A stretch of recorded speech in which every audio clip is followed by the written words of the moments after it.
This is the web transcription service of the Royal Canadian Military Institute. On January the 25th, 2018, the Commander of the Canadian Army, General Paul Wynnyk, addressed Reserves Forces Night for 2018. General Wynnyk.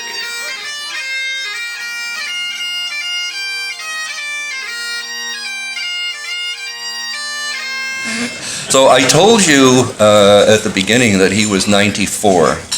And what you need to know is that he turned 94 about 20 hours ago.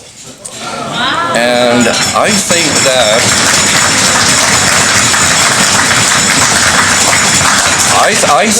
that deserves, and I got this set up with a piper. Have you ever heard Happy Birthday played on the pipes? You're going to now. And I'm looking for a rousing happy birthday from everybody present for General Romer.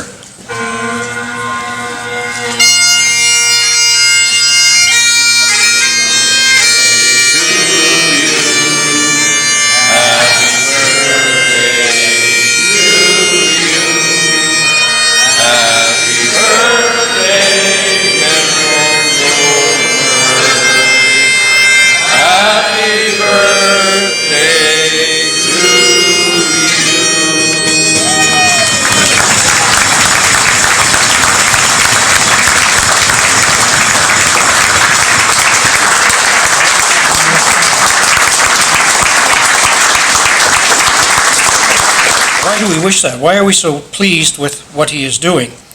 Well, that's because General Wynnyk is having a tremendously positive influence on the fortunes of the Army Reserve. He has championed, in my estimation, the most positive changes to Army Reserve policies that have occurred in at least the last 30 years. Even, I would suggest, at some personal risk, and I'm damn sure, undoubtedly, at the cost of great aggravation. I'll name but two of the what I think are the most important changes that he has instituted and is now executing. The first is the function of recruiting and enrollment, and returning that to reserve units as much as possible.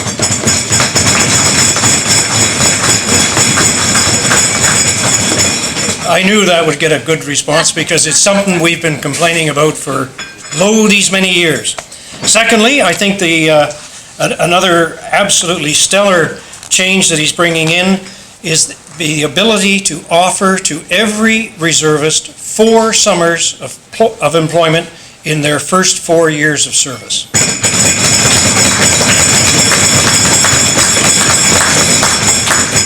And obviously from that response, everybody knows what this means. This means that units are no longer going to shrink. They're going to be able to recruit more people in the first place, and they're going to be able to retain more trained soldiers once they get them. And this is just the best news for the Army Reserve that I can imagine at this particular time.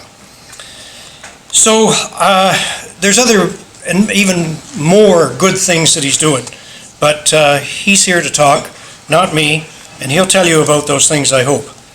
So I would ask that I want to leave you with this thought.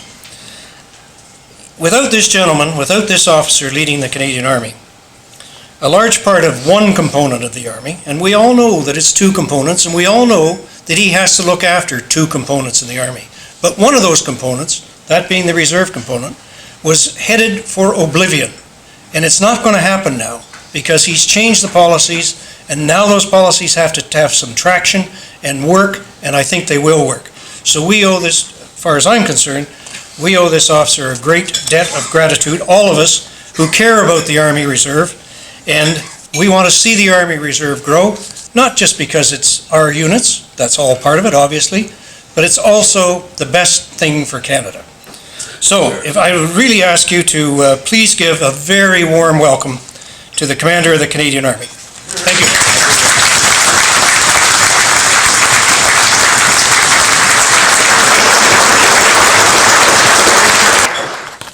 John, thank you for that very, very overly generous introduction. I'm a bit worried that I'm not going to live up to expectations tonight.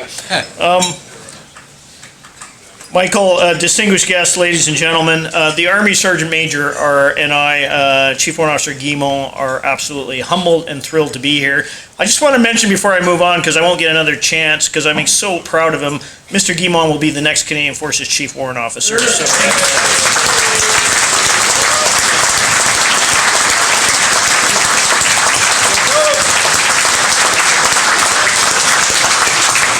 Before I begin my presentation tonight, I too would like to wish our Honorary Lieutenant General, and I say our Honorary Lieutenant General because he is the Honorary Lieutenant General, the only one we have in the Canadian Armed Forces, a very happy birthday, General Romer, on behalf of all ranks of the Canadian Army.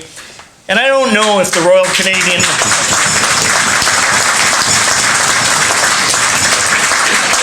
I don't know if the Royal Canadian Air Force got you a birthday gift, but the Canadian Army did. So we thought long and hard about this, and I'm sure General Romer has probably a very, very extensive personal library replete with military history, probably a little bit slanted on the RCF side, no doubt many legal books, probably a whole shelf is full of the books he's written and all the research associated with that. So we had to think long and hard about this, General Romer, but we think you're probably a little bit light on the Army history side, and probably the farther away you get from Toronto, the lighter it is. So after much thought, I'm going to give you a copy of Donald Graves' History of the South Alberta Light Horse. I have a family connection with that regiment, and I actually edited that book. And it's wrapped in green, General.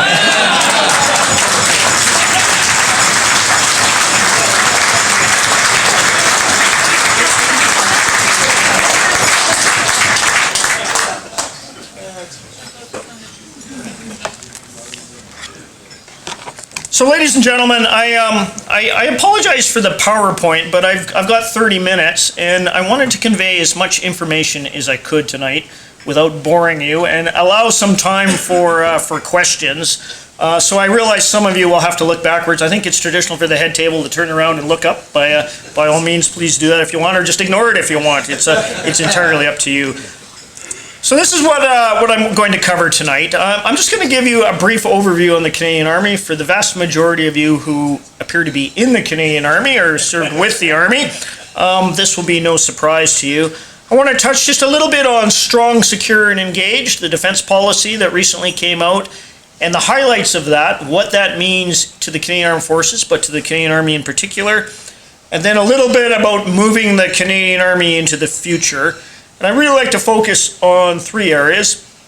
I'll touch briefly on operations. I'll go a little bit more in depth on strengthening the Army Reserve, given the interest that we have here, and talk a little bit about the Army program. And when I talk about the Army program, I'm really talking about our equipment as we go forward and how we're equipping and outfitting the Canadian Army, and then just sum up and hopefully have a lively question period at the end. So this is just part of the introduction, and once again, no surprise for the Army folks in the room. But the mission of the Canadian Army really hasn't changed, I would say, since the end of the Second World War. And that's to generate combat-effective, multi-purpose land forces to meet our defense objectives. And as you well know, the Canadian Army actually doesn't conduct operations. It's the Joint Operations Command that does. We generate and train forces so they're ready for operations. But I, as your Army commander, do not have any operations under my command. Any operations we conduct are under the Joint Operations Command under Lieutenant General Bose. The vision is something that every Army commander fiddles around with and plays around with a little bit. I personally have not tinkered with it because I was the Deputy Army Commander when we last revised this. But we've highlighted what we think is important and what sets the Army apart perhaps from the other services. We're people-centric and we're soldier-centric, not platform-centric. We're scalable, agile, and responsive. And we're the only force that really operates amongst populations. And I think that's what really makes an Army distinct from an Air Force and a Navy. And I'm not saying one's better than the other, but there's a distinct niche when you're looking at land power in that regard. And our mantra is we like to say we're well led, well trained, and well equipped. And that's something we kind of benchmark against all the time. So I think most of you are familiar with your Army, but it is a huge organization. We're about 50,000 strong, 22,000 regulars, between 17,000 and 18,000 reservists, roughly 5,000 Rangers, and about 5,000 civilians. As you know, we're broken into 4 divisions. We have 4 regular brigades. Now, some of you may say 4, we only have 3. We actually have 4. We have 1 unique brigade now, the Canadian Combat Support Brigade, which is essentially our enablers that we formed. It's under command of 5 Division in the Atlantic. It includes 4 General Support Regiment, Royal Canadian Artillery, 4 Engineer Support Regiment, and basically, essentially, those divisional level and army level troops, and it's very analogous to an Australian brigade of the same type. We looked and we sort of benchmarked in that regard, so recently formed. And of course we have 10 reserve brigades all across Canada. We have 3 here in Ontario, and of course 32 brigades centered on Toronto. Obviously a few people from 32 Brigade here. 31. So your leadership, I think you're probably familiar with most of these names, but I thought I'd just introduce you. You've met Chief Warrant Officer Guimont, Major General Simon Hetherington, my senior serving gunner, commands the Canadian Army Doctrine and Training Center out of Kingston.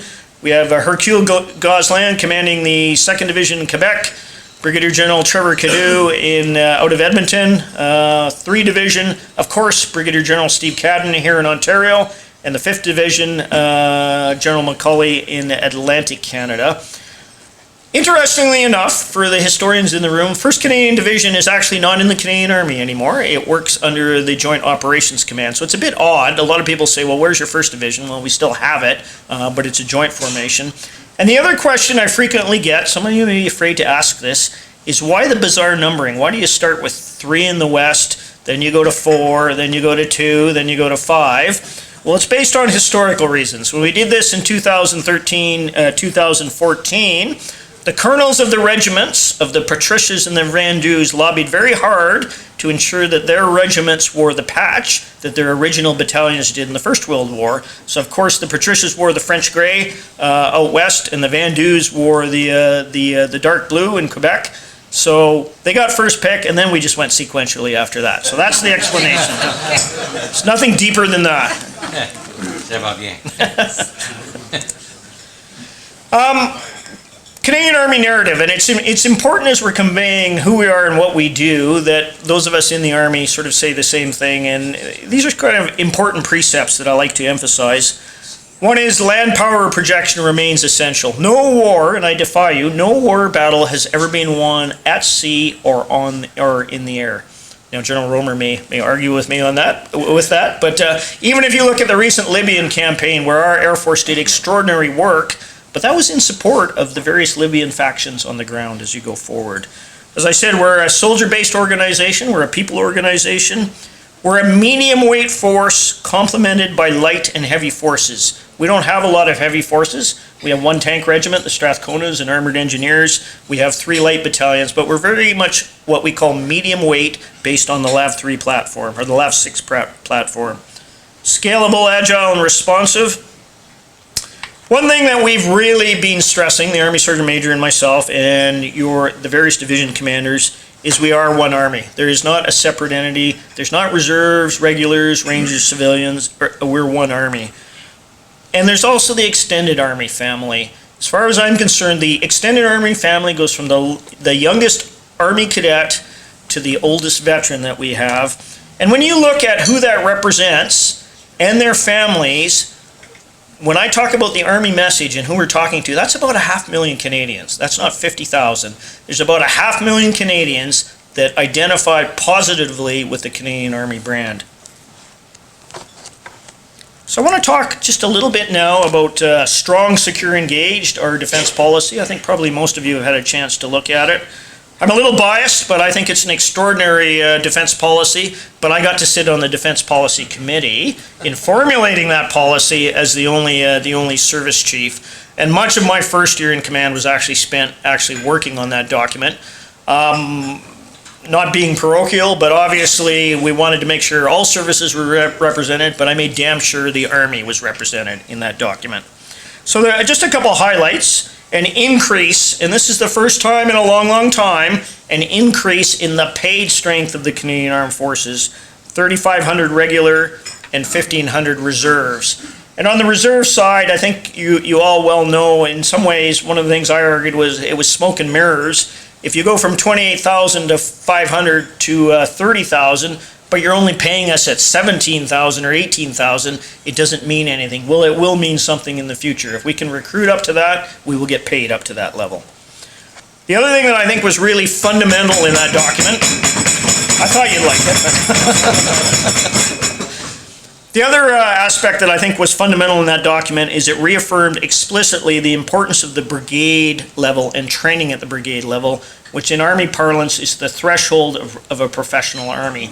And that may seem easy, it may seem to some as motherhood, but I can tell you that particular reference went in and out of that document 10 times and had to be settled at the PMO level. So extremely important to us in the Army, and I think it's the first time in a defense policy document there's been explicit reference to the importance of the brigade and the importance of funding training at the brigade level. A whole bunch of new capabilities in there, some of which I'll be talking about a little bit later on.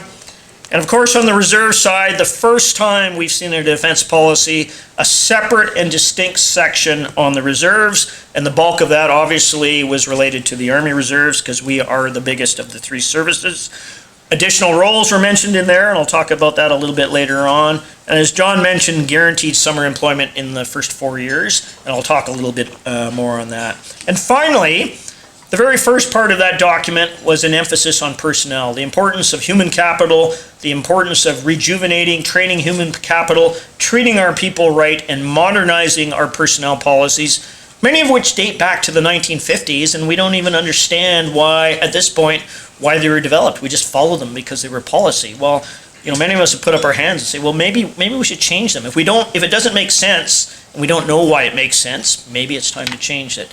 And I can tell you the CDS and the minister are championing that quite significantly. And once again, I think probably the first defense policy amongst the Five Eyes countries where personnel was the first chapter.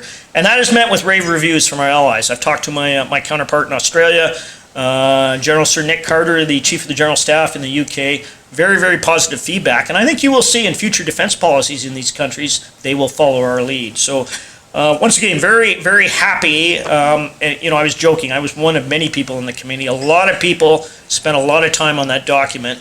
But what I want to underscore, it has set us up well. It set the Army up well, and in particular, it set the Army Reserve very well as we go forward.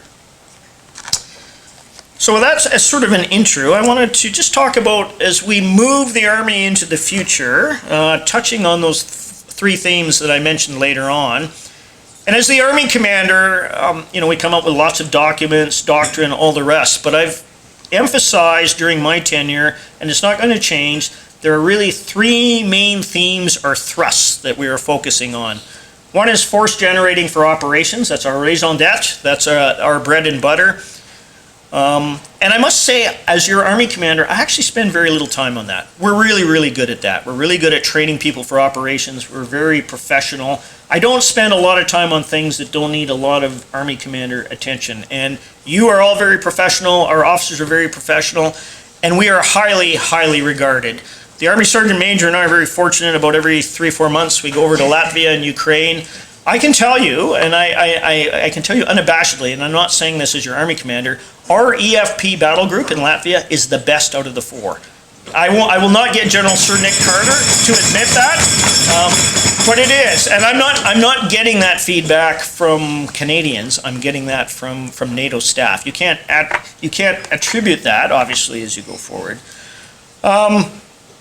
Strengthening the Army Reserve, and as I said, I'll talk in a little bit more detail about that. I suspect that may be the focus of most of the questions. And then, as I said, accelerating the Army program. And when I talk about the Army program, once again, what I'm talking about is equipment and just moving projects along, making sure that we're set up for the future as we go forward. So I've only got one slide on current operations because, as I said, I don't spend a lot of time on that. But this is where your soldiers are today. We've got roughly about 909 people deployed around the world. One operation in Canada, obviously the guns doing avalanche control in BC. I think that's about their 54th or 55th year now. I might add, as a young gunner, I did that in 1981. So it's kind of neat to see that it's still going on. Obviously, our biggest missions are in Latvia, Op Reassurance. Operation Unifier in Ukraine, the capacity building, and Operation Impact in the Middle East in the war on Daesh. You'll also see, and I think some of you in the room have participated either in those missions or some of the smaller missions, and I won't list them all, but you can see their names and where those missions are actually located. Of note, we just finished the rotation in Latvia. That was about 2 weeks ago. We probably had about 400 people there, because 400 more people there because we had 2 battalions rotating through, and of course 4 Division is actually there now based on 2 RCR out of Gagetown.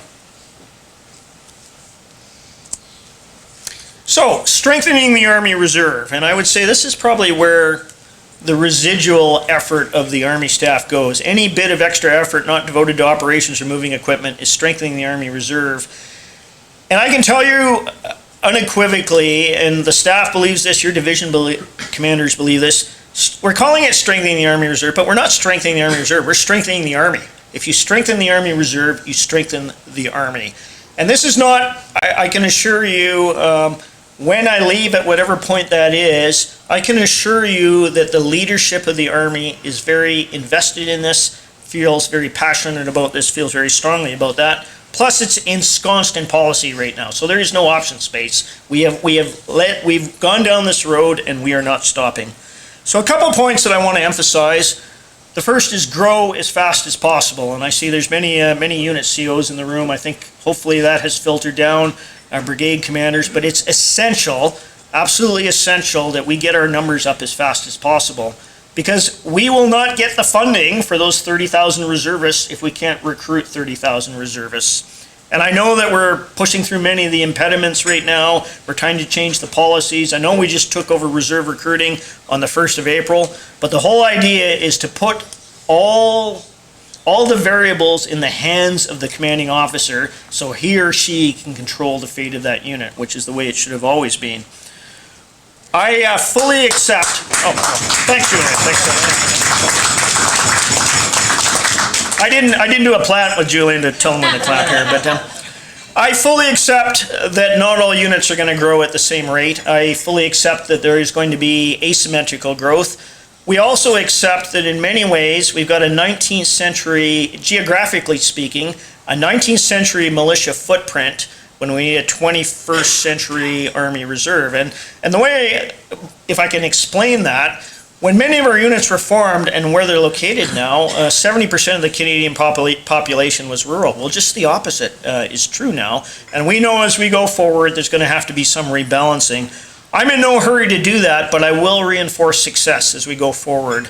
And I've already mentioned that particularly, I think it's particularly apropos to the Toronto units and the other big cities. If you can recruit more and Hamilton, yes, I was in Hamilton, it's good. Just to give you a perspective, I grew up in a town of 500, so Hamilton's a big city. It's a big city. But we will reward success. So if we have to move positions around and take paid positions out of units that aren't performing, I will try to keep it within the same brigade first and the same division, but we are not going to let positions go unfilled. We will get to our proportion of 30,000. I have to remember when the government says 30,000, that's not all Army. I think that'll end up being about 24,000. We will get there as fast as possible. We can rebalance later on. We'll talk a little bit more once again about guaranteed summer employment, but I think that's huge. And I got to tell you, it was the Army Sergeant Major and I and some of the Army staff before the defense policy kind of whiteboarding it, putting up just a whole bunch of sort of wild ideas on the whiteboard and saying, well, even if only 2 or 3 of these stuck, and we never thought guaranteed summer employment would, because it costs a little bit more money, it stuck. They all stuck. That's why they're in the defense policy right now. So it just shows, I guess, you know, what a great team that you have, and I say those to all the Army folks in the room on the Army staff, because a lot of this was just generated, like I said, around a whiteboard saying, how can we incentivize reserve service as we go forward? Very much revamping summer training. We recognize, I recognize, your leadership recognizes that one of the detractors from reserve service, and many of you have lived through this, is the incredible training bill that goes on as you go through your careers. What we want to do is rationalize the training front-end load as much as possible of that in the first 4 years when you're essentially a captive audience, when you're going to school, so that you get as much of your training done, so that in terms of your training qualifications, you won't have the experience, you won't get there yet, but you can be promoted to captain or major in the fullness of time, or to sergeant or warrant officer. You just need that time, because we recognize when people get out of university, they start families, they go into business, they don't necessarily have the time to head off to courses all summer. So we're hoping as well that as we revamp that training and simplify it, that will once again contribute to increased retention as we go forward. And once again, new roles that are relevant and needed. And I think we got to take a hard look at this, and we are taking a hard look at this. But we need a 21st Army Reserve that's going to fight the wars of the future, not an Army Reserve that's going to fight the Second World War as we go forward. And I think we all realize, and I'll tell you right now, I have no intention of disbanding any unit. I have no intention of recommending that. But there will be secondary roles going forward, and I can tell you right now, if you get one, you embrace it, because the survival of your unit will depend on it as we go forward. I don't want to sound overly dramatic, but if you're not relevant to the Canadian Armed Forces and the Canadian Army in the 21st century, you won't survive as a unit. So might be a bit provocative there. I hope you can ask me more on that in questions.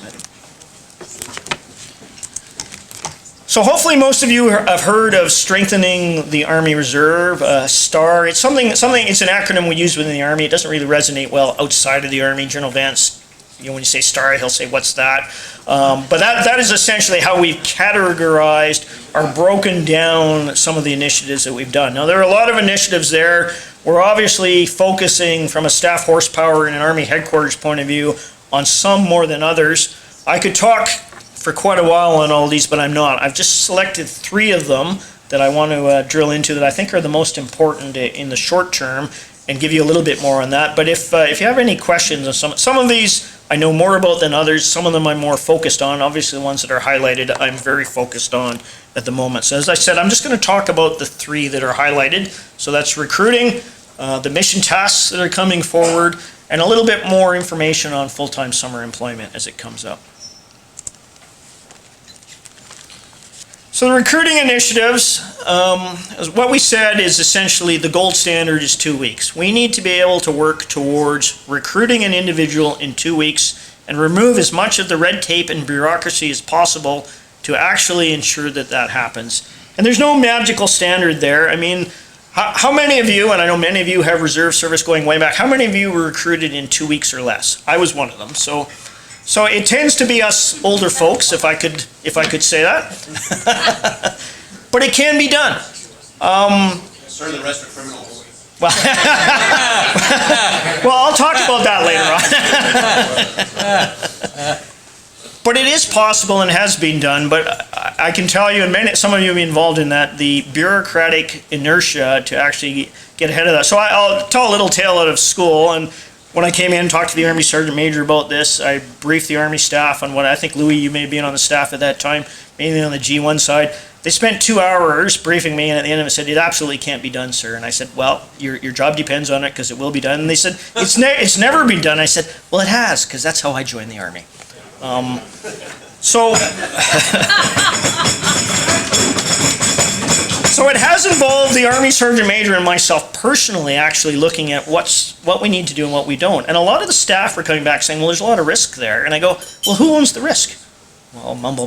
Well, it's the Army that owns the risk. We accept the risk. So let's move on. I will tell you, we're not quite there yet, but we have recruited. We have recruited people in 2 weeks. It has been done since the 1st of April, mainly in the Montreal area. I don't know if any have been recruited here in 2 weeks in the Toronto area. Many of you know what that means now is essentially you have a contact visit that doesn't count. That just is sort of, hey, here's your unit, you meet the folks, and then the clock starts ticking the next week. And I will tell you, I have some personal involvement, and it's driving the Army staff crazy, but my youngest son is going through this right now.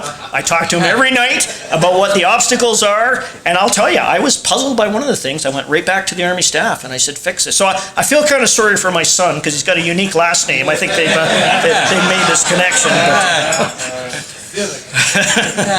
So as you know, on the armory floor, that we should be able to do the aptitude test. That was never delegated. The medical screening is done there, the security screening, and the physical fitness test.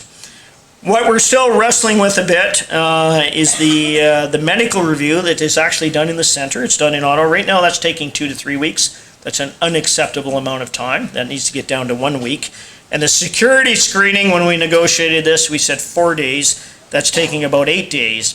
So what I've told the staff is don't be complacent. Everybody's celebrating because in many cases, if we have an expeditable file, and I'll explain what that is later on, that's essentially a clean file where there are no prior drug use or anything like that. The person is fit and all the rest. It's averaging about a month. That's still not acceptable. So rest assured, we're trying to drive that down so it's back down to 2 weeks. But the 1 month, I think, is better. Many of you are living this better than the 6 to 12 months that we had before.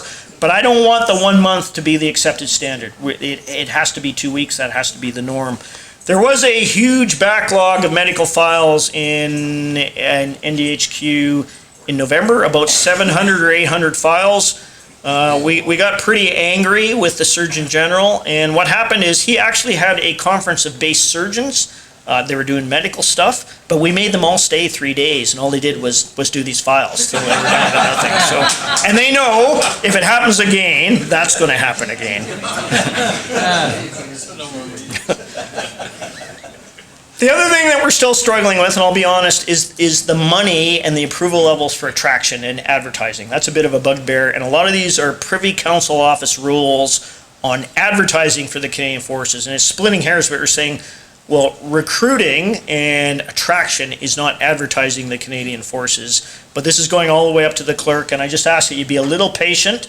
We'll get there shortly. The CDS is fully behind this, as is the Deputy Minister.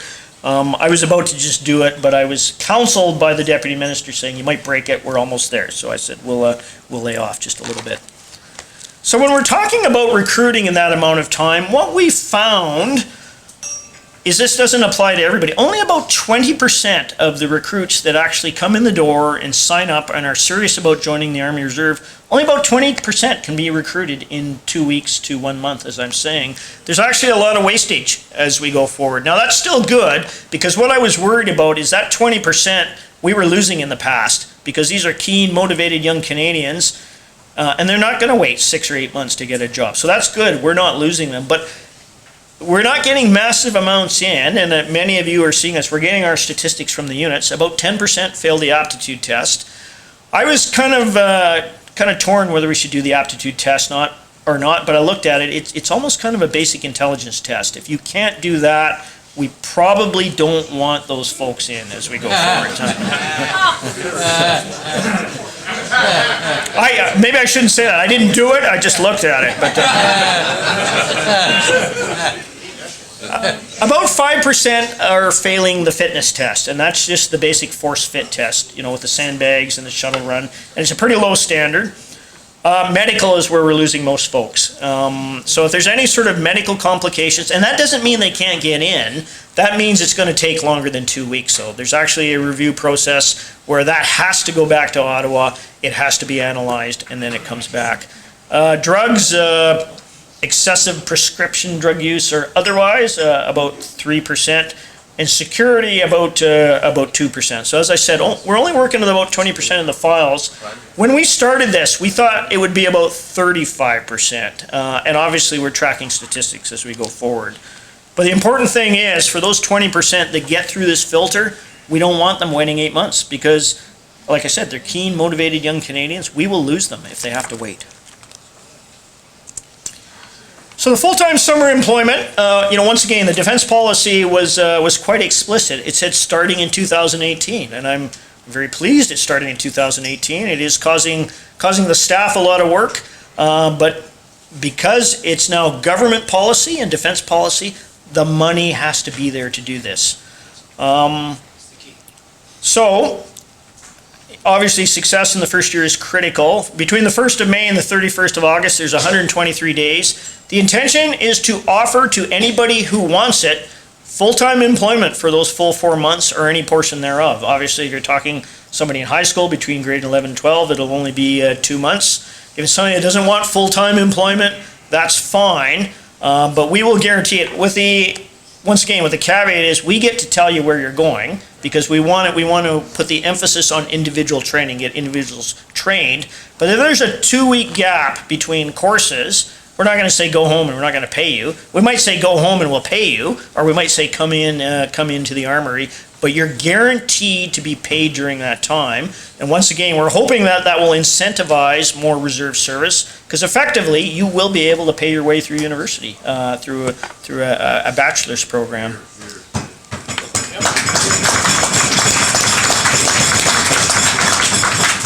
So we have no idea at this point what sort of uptake we're going to get. Based on some analysis we've done at the divisional level, it may have gone down to the brigades and in the units. We think about 35% of our reservists are going to take us up on those who are applicable in their first 4 years will take us up on the full-time summer employment.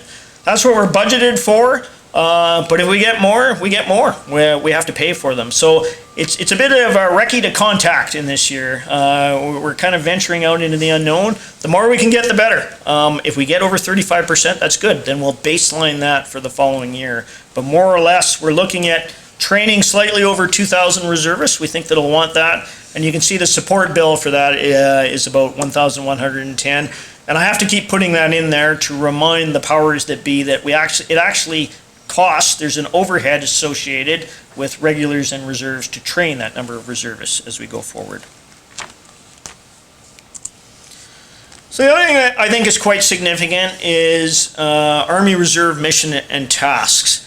And it was explicitly mentioned in Strong, Secure, Engaged that the medium mortar function will go to the reserves. We're bringing direct fire support back in the reserves, aka heavy machine guns. 50, yes, Toronto Scottish is very pleased with that, I think. The 50 cal machine guns as we go forward. Pioneers as well, and light urban search and rescue. So I'll park light urban search and rescue for a minute. But these roles, let there be no doubt, I mean, we didn't get rid of pioneers, medium mortars, and heavy machine guns in the regular army because we didn't need them. It's because we needed the personnel, we needed the PYs. We had to allocate them to higher priorities. So these aren't just sort of make a mission for the reserves. These are critically needed tasks that if we had them, we would deploy them as we go forward as formed sub units. The light urban search and rescue was very much at the insistence of the minister, and I'm not saying this because I work indirectly for the minister. I think it's a good idea. I think it's a great role as we go forward. Obviously centered on major urban areas, Halifax, Toronto, Montreal, and Vancouver. But these are meaningful operational roles, and as we go forward, you will see that every reserve unit will have an operationally assigned task that is relevant to the 21st century as we go forward. Now, in some cases, some infantry units, it may be simply individual augmentation, but that's not going to be it for all units as we go forward. So this is essentially the first tranche. And this one is, I would say, kind of the easiest one. These are sort of traditional warfighting tasks. You will see as we go forward, some units will be designated in addition to their primary role as linguistic units, where we're going to tap on, if you want to deploy, and you have a language other than French or English, that's probably the unit that you want to go into. There will be units earmarked as cyber units, intelligence units, and they're not necessarily associated with SIGs units or intelligence units as we go forward.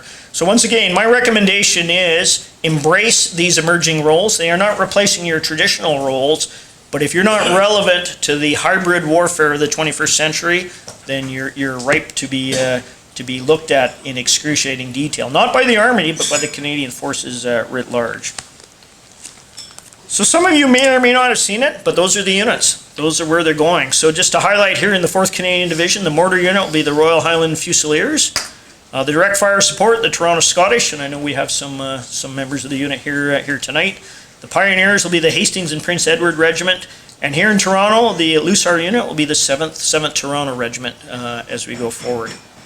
And the guns, and I think it's very smart, very quickly seized on Lussar as sort of a core-specific secondary role as they go forward. And I can say, I can tell you right now, as Major General Hetherington, very, very smart, because when you look at the laydown of our artillery regiments, and as a former gunner, it's really based on the 1936 reorganization of the Canadian Army, which is based on the Great War of over 100 years ago. And there's lots of argument to say maybe we have too many artillery regiments to go forward. So secondary roles like this, like I said, really kind of cement in the future of the units to go forward. This doesn't mean, once again, this is not your primary role. You will still train as gunners. We still need you as gunners. But I would encourage you to embrace these tasks as you go forward. The ceremonial role we've reinforced. So the ceremonial guard now works directly for the Lieutenant Colonel commanding of the Governor General's Foot Guards. Of course, Brian, we have your honorary colonel here. I hope it's going well. I haven't talked to you about that before. But if, in the fullness of time, I would like to see the entire ceremonial guard made up of Grenadier Guardsmen and Guardswomen and Foot Guards as well. That is a reserve task, and it should traditionally go to Guards units rather than having people masquerading in Guards uniforms. That's just my personal view, and I think Brian, you share that. So, this is kind of breaking news. I thought I'd leave one nugget because this hasn't even gone down the chain of command. But starting in 2020, I have a commitment from the CDS that from that point on to Latvia, we will start deploying formed platoons from those reserve mission tasks. So the 3rd Canadian Division, the Loyal Edmonton Regiment, they don't have a mortar platoon, but they better get one fast because they're deploying as a platoon to Latvia in January of 2020. And that is the intent, ladies and gentlemen. These aren't just nice to have. This is going to be tied to the managed readiness plan as we go forward.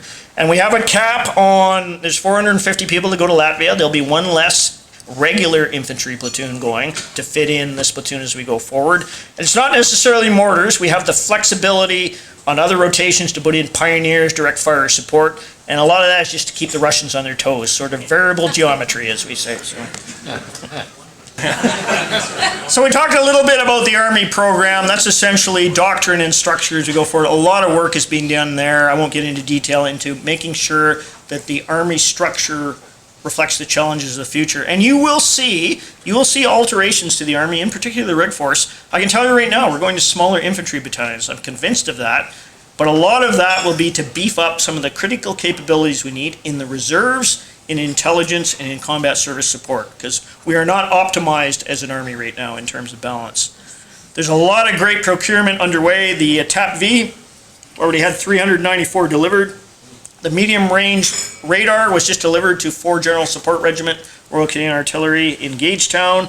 They also received the Blackjack small unmanned aerial system, which is going well, but it is a Boeing product, so there might be a few... Made in China. Yeah. The new Leopard armored engineer vehicles have been delivered to my old regiment, 1 Combat Engineer Regiment, and the LAV-3 upgrade is well underway.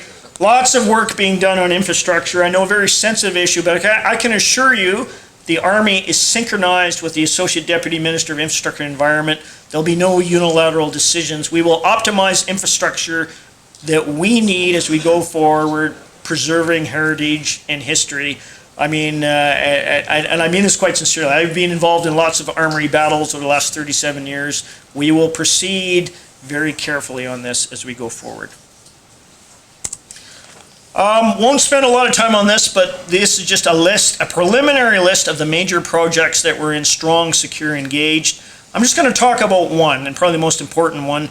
The Canadian Army is getting back into the air defense business, so we're going to get into ground-based air and munitions defense. Very, very significant. We were actually doing very well at the end of the Cold War and into the early 90s, but we realized we need this capability. We desperately need this capability. All the Five Eyes countries are saying the same thing, particularly as we look operating closer to the Russians, close in Latvia and Ukraine, to counter their ability to do area denial as we go forward. So very, very significant if you're a gunner, and I think there'll actually be some very significant reserve applications and roles to that as we go forward as well. So just to wrap up, perhaps I'm a bit biased, but I think morale in the Army right now is good. And it's good because we have meaningful and sustainable operational missions and tasks. And we've got a good policy. We've got government commitment to funding, growth, and modernization. Now, some people may be skeptical and say, well, how long will that last? Well, it's lasting thus far. I have no reason as your Army commander to be skeptical right now. Everything they said they would do, I mean, it is new. Yes, we're going into election, but the funding, the equipment purchases, everything is rolling out as it was outlined in Strong, Secure, Engaged. And I think it will certainly up to the election, because it's government policy as we go forward. I would say our Achilles heel is staff capacity and human capital. It's the people to execute what we need to do as we go forward. You feel it on the reserve side and recruiting. We've all got lots and lots of stuff to do. The flip side is it's good stuff. I get back to it, on the reserve side, recruit. That has to be the main effort. And there's a strategic reason to do that. Once again, if we don't get our numbers up as fast as possible, we're not going to get that funding baseline to keep those numbers as we go forward. And I realize that stresses the system immensely. I realize we don't have the leaders. I realize that to a certain degree that's at the expense of collective training. We don't want to completely get rid of collective training at all. You have to do that as well. It's a very, very delicate balance, but err on the side of individual training and get new people in. And we need to do, and you're doing a particularly good job here in Toronto, engage all segments of Canadian society. I'm not saying this just because the government says it. We need more women in the Canadian Army. We are underrepresented. 13% of women in the Canadian Forces, only 9% in the Canadian Army. Women are more than 50% of the Canadian population. It's a huge segment of the population that we've got to do a better job of tapping into. And of course, diversity, but once again, I'm not worried about Toronto in particular. I think Toronto is doing very well, in particular the reserve units, and I thank you for that. And I guess I'd just like to wrap up by saying I think it's a once-in-a-generation opportunity for the Army Reserve. We have the policy, and we also have a minister who gets it. I think our minister is the first minister since Sir Sam Hughes to have actually commanded a reserve unit. So it's very refreshing, and ironically, he used to work for me. Unfortunately, I assessed him as having some potential, which is probably why I still have my job. But he gets it. You don't have to start with the rank system when we go forward. So he's got his own views, and sometimes we have some interesting discussions. But I think we are blessed to have a minister who understands the Army and understands the Army Reserve. So I'll just end with a quotation from George C. Marshall. So I don't want you to walk away thinking we're rich. So we don't have all the money, but we have some of the money. Money is not the critical path in the Canadian Army as we go forward. We've got the policy cover, we've got the funding. The critical path is staff capacity and human capacity to actually move all these issues that go forward. But they're all good. And that's why some of you may be a bit frustrated. You might like to see things move a little bit faster. I can guarantee you that your Army headquarters is working long and hard. I keep looking at Louis, who used to be my G3. I know the hours he worked in there, Louis. You know how hard that headquarters works. So I know people like to think, oh, those mandarins in Ottawa, and once you go to Ottawa, be a staff officer, you go in at 10, you leave at 3. Some of the hardest tours that people have done, and some of you have done it, have been in Ottawa as you go forward. Ladies and gentlemen, I've prattled on long enough. Thank you so much for listening to me tonight. The Army Sergeant Major and I are thrilled to be here and just so thankful for your attendance. And once again, General Romer, you are a national treasure. 94 years old and you're here tonight. We love you.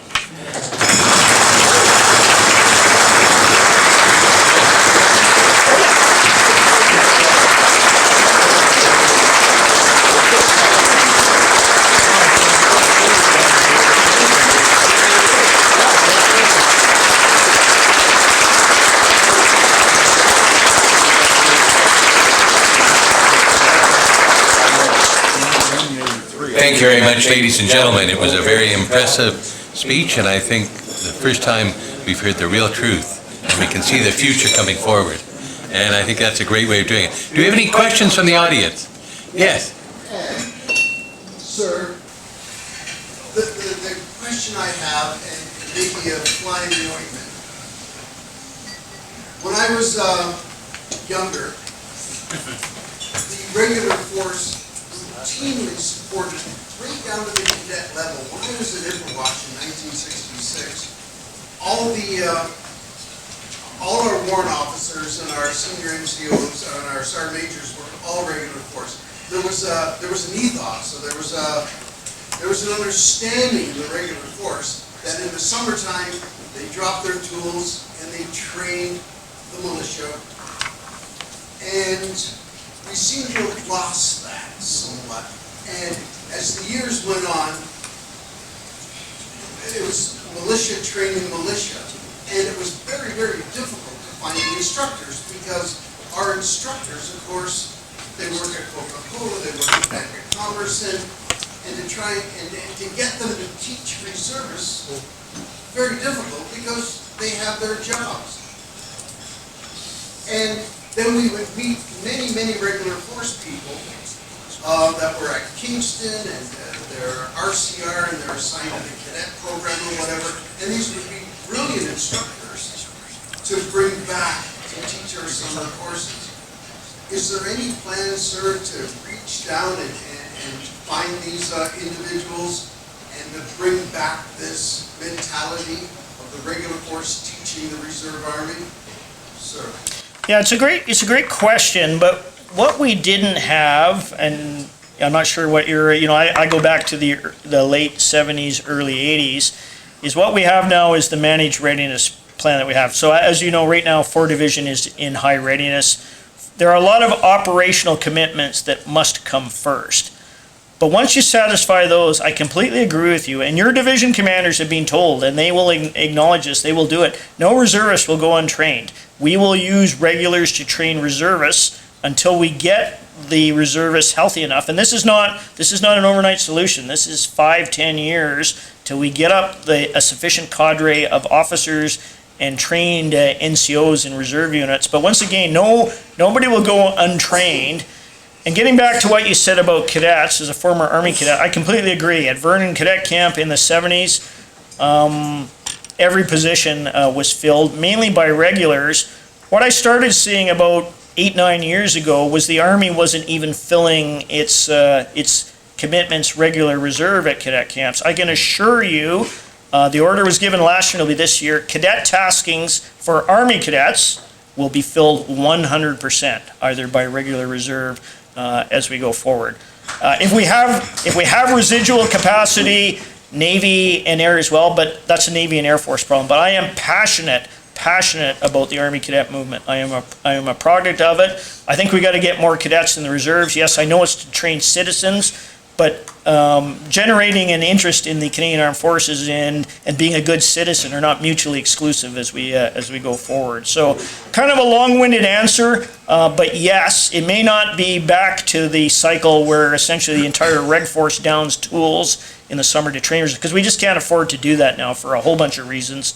But we will not have reservists go untrained. And as I said, all your regular division commanders know exactly that we're expecting a surge of reservists this summer. I'd like to see more than 35%. But if we can't, we need all hands on deck, regular and reserve, to train this bulge as it goes through. Yes, over here, from the Argos. Sir, I was actually a little shocked by the statistic that 60% of our applicants are being rejected for medical reasons. I'd be interested in your comments, if I could, sir, as to why you think that might be the case. Is it the quality of the applicants, or is it perhaps overly aggressive standards for medical fitness?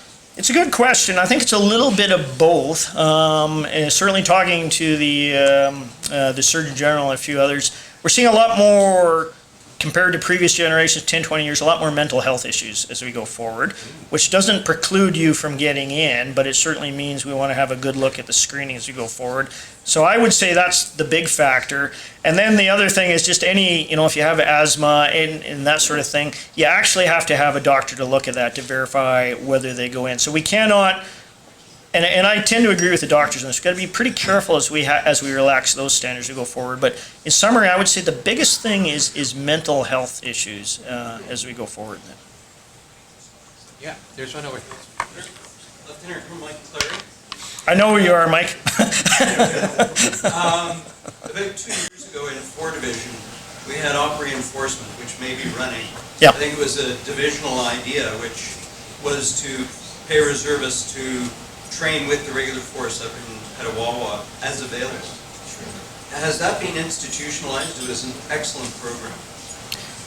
No, it hasn't been institutionalized across the Army. It's really up to the division commanders, because yes, we've got general funding for what we're doing, but it's really based on what the division commander has, resources available at his or her disposal as they go forward. And different divisions do it in different ways. So I don't know if General Cadden is carrying on with that here in 4 Division as we go forward. But sorry, Mike, did you say they are? 100%. Okay, so you got the 2 Brigade commander who's saying it is. So It has been institutionalized in 4 Division, Mike, and I'll quit talking. And sure, 2RCR does the same thing with budget. Excellent. Okay. And I suspect it's happening in Western Canada. Sir, Julian. very briefly, 2 questions. When you talked about the recruiting of the officer cadre, I noticed on the slide it was restricted apparently to university students. I am from the Grand Central Foresters Unit. We have both a university extension course, but largely a community college at Georgian College in Barrie, Owen Sound, and Orillia. Are we restricted to recruiting from universities only, or the community college cadre? You know, I don't know the answer to that question. I would have to go back. I don't know what the current. A little bit in the Council of Monterey. Yep. Because we simply don't know where we can go. Yep. And the university thing is very easily understood. And in the community colleges, and there's a risk to that, in Yep. the sense that people come to Barrie to school, they get a job in Winnipeg, and they're of no value to us if we have them for 2 Yep. years in the GNSF. But I wonder if you would give some consideration to that, and because often, from the community college standpoint, those graduates who get employment locally tend to stay. Yep.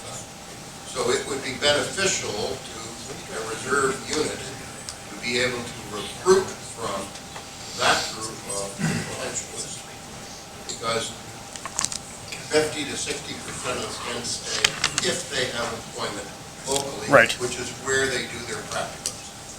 That's a good point. I see my trusty ADC is taking that question down, so I will ask when I get back, and I will. That would be Yeah. helpful to give us some direction on that, because I have an opportunity to do that in Barrie, Yeah. and I would like to exploit that big time on the GNSF. Thanks, sir. Julian. Sir, a question.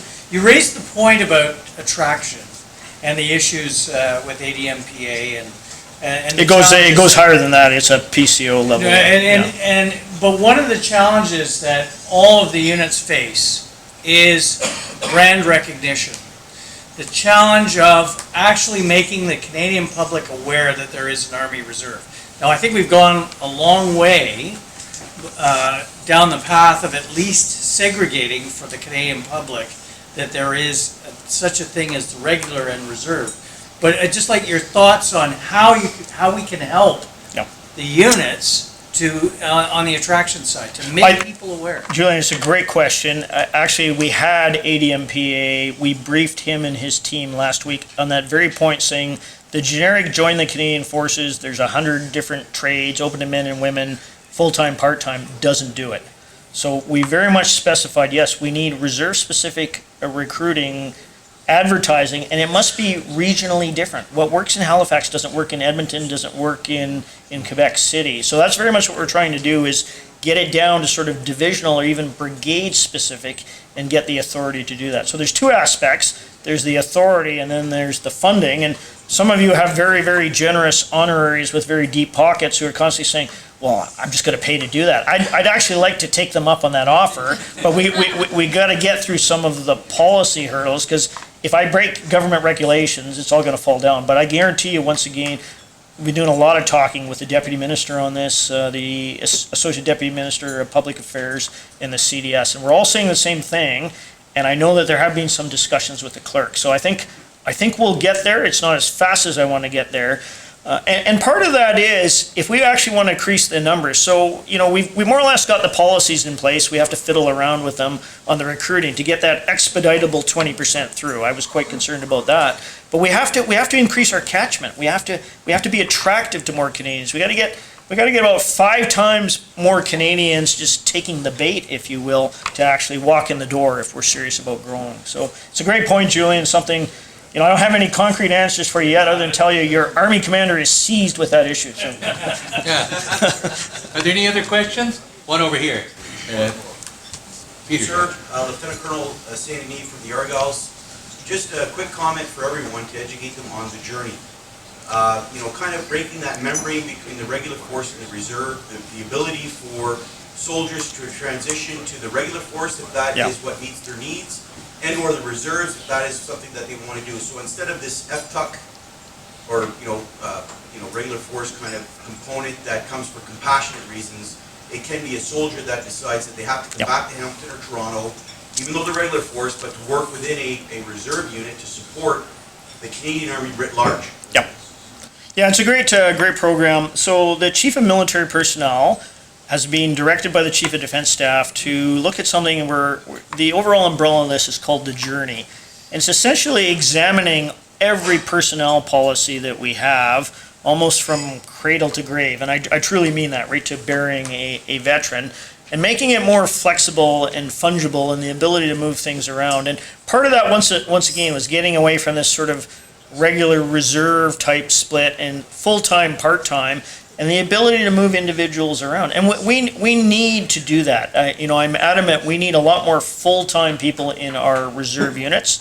They don't necessarily have to be reserve, they don't necessarily have to be regular, but they need to be full-time there as we go forward. And the ability for individuals, essentially as they go through life, to be able to select from a menu saying, I may not want the high-speed career where I'm going 100% all the time and I got to jump through all these hoops. I may actually want to take a break and only work 3 days a week. Well, you'll be paid for that, but not be penalized for that. Have the ability to move back into full-time service, either regular or reserve at some point. I think, though, we're a long ways off. I mean, we all agree these are good ideas. We need to go forward. I don't think we're going to see anything in the next year or two. I think we're looking 5 or 10 years, but we're very much looking at the Australian model. In fact, the Army Sergeant Major and I will be in Australia next week. Angus Campbell, the commander of the Australian Army, a good friend of mine, they're a little bit farther ahead than we are, and they have a system there. It's based on a scale of 1 to 7, where 1 is you're almost dormant. You're almost like supplementary ready reserve, in hibernation, if you will, from a military point of view. And 7 is full-time all the time. And you can select from this menu depending on what's convenient for you at that point in your life. And there are commensurate benefits and wages associated with that. But very much you have kind of your life in your hands. Because a lot of people, obviously, at various points in their life, they'll want to do this full-time, then they'll need a break, they want to spend more time with their families, do their careers, they might want to go back full-time. So I think that's the end state. I think everybody agrees with it. I'm just not sure how fast we're going to get there. Okay, we're going to cut back on the questions because... Colonel Dan Stepanek, Commander 32 Brigade, sir. So, mission tasks. We're excited in 32 Brigade. We're getting some of these mission tasks and we're embracing them. We're looking forward to the challenge. The employment methodology, sir, that you outlined was that by 2020 you're going to take a platoon of loyal eddies, an entire platoon, from one unit, and deploy them overseas. When I talk to commanding officers and other reservists, what I hear often is we're still depending on soldiers placing their lives on hold and volunteering for that particular task. And brigade commanders may be concerned that in order to deploy one platoon of loyal eddies, that platoon may actually be drawn from the entire brigade in order to fill that task. Yeah, no, it won't. Yeah, so I'll take as many loyal eddies as I can, then I'll put regulars in. The whole idea is we better get used to, at the unit level, on about a 7-to-1 force generation ratio, if you cannot generate a platoon for operations with sufficient notice, you're unviable. So I'm being very blunt here as we go forward, but you're going to have to do that to survive. So I accept, as we go forward to 2020, that's only, that's less than 2 years out. Loyal eddies may struggle a bit with this, but in the fullness of time, if as a regular or as a reserve infantry unit, if you can't generate one platoon for operations, then you're probably not of much use to the Canadian Army. So I'm being blunt, but...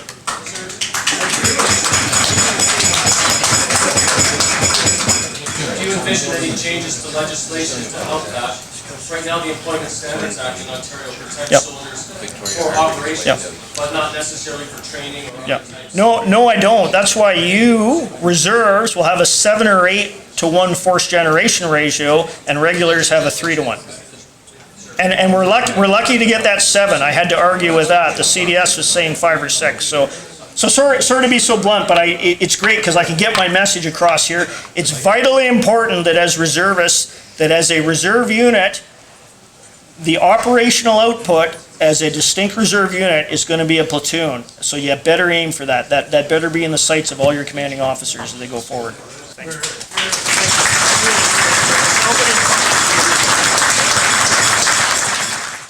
This has been another in our series of webcasts produced by the Royal Canadian Military Institute in Toronto as a public educational service. You can find news of upcoming events and links to our webcast archives on our website at www.rcmi.org. On behalf of the Institute, this is Eric Morse saying goodbye for now and thanks for joining us.